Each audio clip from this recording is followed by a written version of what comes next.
ये रहा हम लोग का पांचवा सवाल। कोई भी अभिक्रिया जो आबेलेय आवेक्षय उत्पन्न करती है उसे डैश कहा जाता है। हम लोग इंग्लिश में पढ़ेंगे। Any reaction which produce in insoluble precipitation can be called dash reaction. Redox अभिक्रिया उसको हम लोग इंग्लिश में बोलते हैं रेडक्स रिएक्शन। विस्थापन अभिक्रिया डिस्प्लेसमेंट रिएक्शन। अवक्षयपण अभिक्रिया प्रेसिपिटेशन रिएक्शन। अपघटन अभिक्रिया इसको बोलते हैं डिकम्पोजिशन रिएक्शन। यहाँ मैंने यहाँ क्वेश्चन में ही हम लोग आंसर दे दिया गया है। Any reaction which produce insoluble precipitation. Precipitation हम लोग प्रोड्यूस कर रहे हैं तो ऑब्वियसली हम लोग क्या होगा, प्रेसिपिटेशन रिएक्शन ही होगा। क्या होगा, जब हम लोग का प्रोडक्शन ही हम लोग कर रहे हैं which produce the insoluble precipitation, हम लोग अभिलेख अपेक्षा उत्पन्न करती है हम लोग बोल रहे हैं, तो उसको अवक्षेपण और प्रेसिपिटेशन रिएक्शन ही हम लोग कहेंगे। इसका ऑप्शन होगा हम लोग का सी। बच्चा लोग को समझ में आया। हम लोग अभी नेक्स्ट क्वेश्चन में जाएंगे।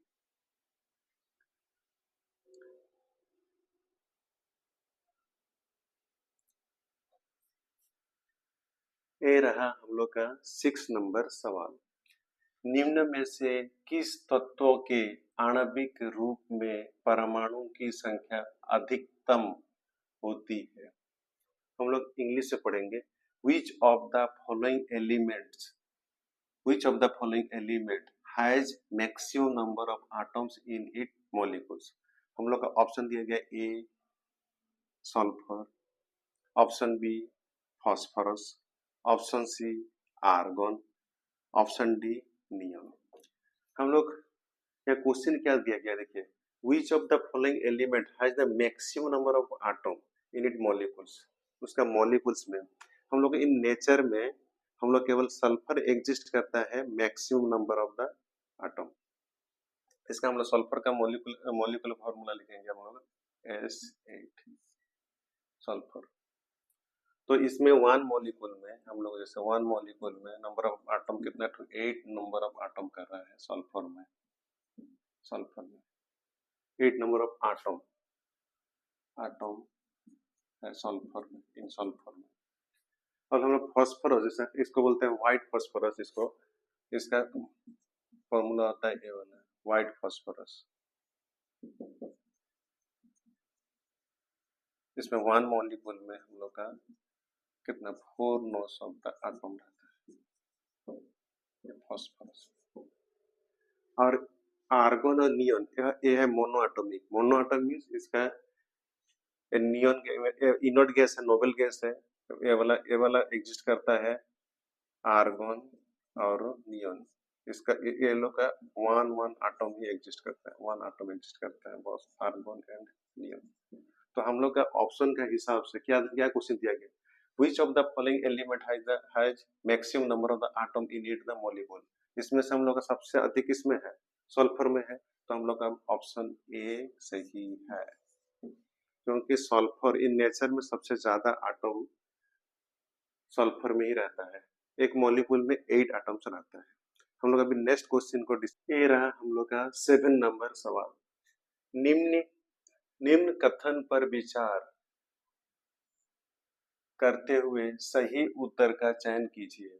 कथन 1, निर्जल सोडियम कार्बोनेट का उपयोग सोडा एसिड अग्निशमन में किया जाता है। स्टेटमेंट 2, निर्जल सोडियम कार्बोनेट को जल में घोला जाता है और क्रिस्टल जल के 10 आणविक वाले धावन सोडा क्रिस्टल प्राप्त करने के लिए उसका पुनः क्रिस्टल किया जाता है। हम लोग इंग्लिश में पढ़ेंगे। Anhydrous sodium carbonate is used in the soda acid fire extinguisher. And statement 2, any anhydrous sodium carbonate is dissolved in water and recrystallization to obtain washing soda crystals contain 10 molecules of water crystal। हम लोग का इस question में हम लोग कहा गया है निर्जल सोडियम कार्बोनेट का उपयोग सोडा एसिड अग्निशामक में किया जाता है। और हम लोग का ये दोनों जो स्टेटमेंट दिया गया है, यहाँ ऑप्शन दिया गया है A both statement true, B both statement false, C statement 1 true and statement 2 false, D statement 2 true and statement 1 false.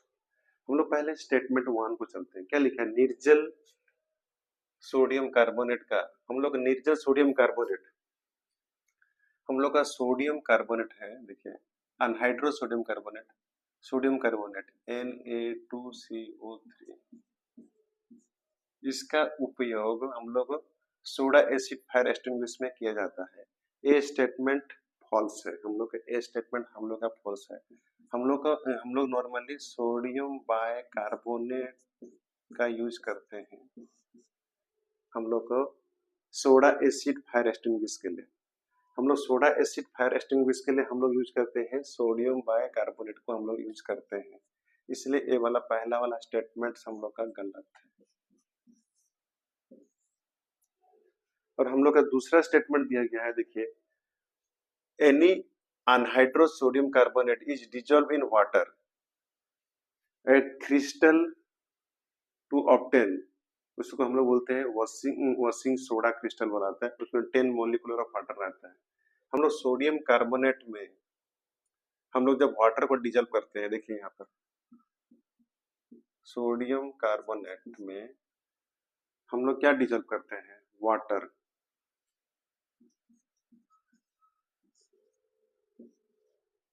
ये बन जाएगा सोडियम कार्बोनेट 10 वाटर। इसी को हम लोग बोलते हैं वॉशिंग सोडा बोलते हैं, इसको हम लोग क्या बोलते हैं? इसी को हम लोग बोलते हैं वॉशिंग सोडा। जब सोडियम कार्बोनेट जब वाटर के साथ डिजल हो जाता है तो ये बन जाता है वॉशिंग सोडा क्रिस्टल, उसमें हम लोग 10 मॉलिक्यूलर वाटर क्रिस्टल भी रहता है। तो इस हम लोग का सेकेंड स्टेटमेंट हम लोग क्या है? हम लोग का सही है। तो हम लोग का ऑप्शन के हिसाब से हम लोग जानेंगे। हम लोग फर्स्ट ऑप्शन है गलत, statement 1 is the false and statement 2 is the true. तो हम लोग का ऑप्शन डी सही है। बच्चा लोग को समझ में आया? हम लोग नेक्स्ट क्वेश्चन की ओर चलते हैं।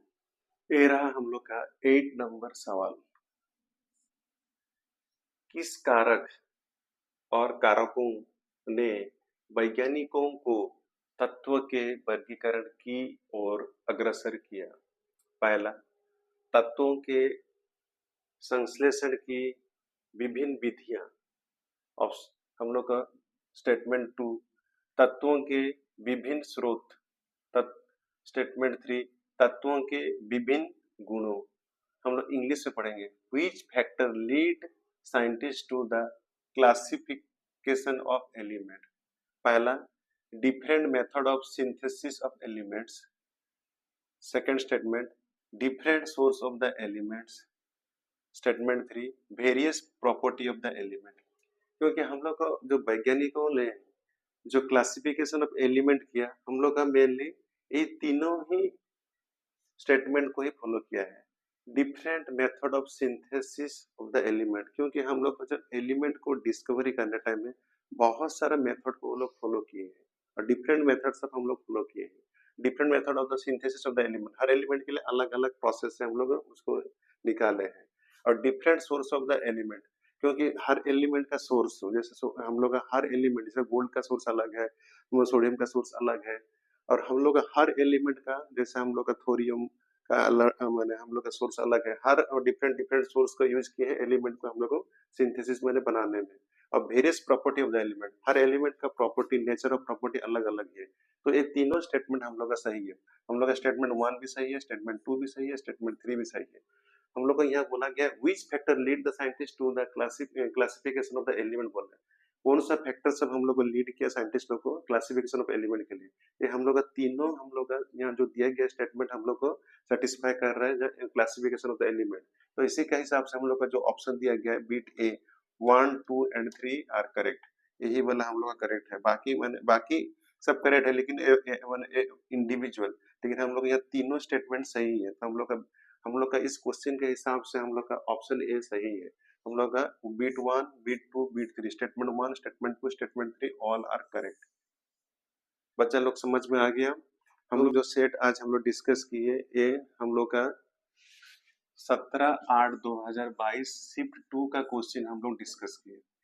अभी हम लोग नेक्स्ट में हम लोग डिस्कस करेंगे नेक्स्ट वीडियो में 17/8/22 का ही शिफ्ट थर्ड शिफ्ट का क्वेश्चन पे हम लोग डिस्कस करेंगे। बच्चे लोग को आप लोग को सही से समझ में आने के लिए आप लोग को भी पढ़ना पड़ेगा और वीडियो अच्छा लगा तो लाइक और शेयर और सब्सक्राइब कीजिएगा और मिलते हैं नेक्स्ट वीडियो के साथ। Thank you.